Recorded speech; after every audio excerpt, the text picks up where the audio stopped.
আমরা আছি বলে না আপনারা সবাই ভালো আছেন। আর যদি আমরা না থাকি কোনোদিন সেরকম আসে, 1 সেকেন্ড লাগবে। একটা কমিউনিটি যখন জোট বাঁধে না, ঘিরে ফেললে 1 সেকেন্ডে দেবে একদম 12টা বাজিয়ে।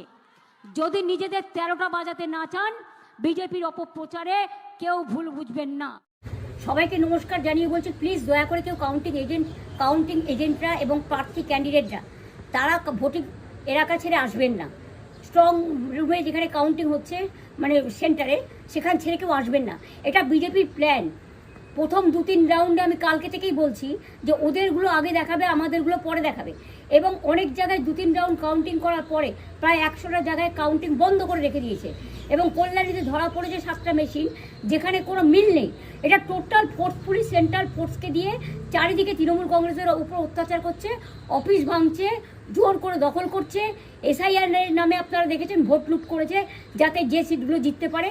কিন্তু এখনও এমন 70টা সিট আছে, 100টা সিট আছে যেগুলো আমরা এগিয়ে আছি, সেগুলো বলছে না। টোটালটাই মিথ্যে নিউজ খাওয়াচ্ছে। আগে ডিআইসিও এই খবরগুলো দিত, কিন্তু তাকে কালকে চেঞ্জ করে দেওয়া হয়েছে।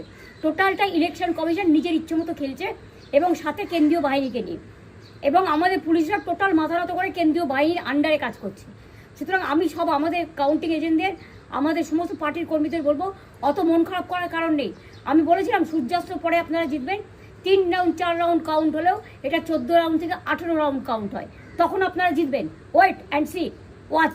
আমরা সবাই আপনাদের সাথে আছি, আপনারা কেউ ভয় পাবেন না, নিশ্চিন্তে থাকুন। আবার বাঘের বাচ্চার মতো লড়াই করে যাবো।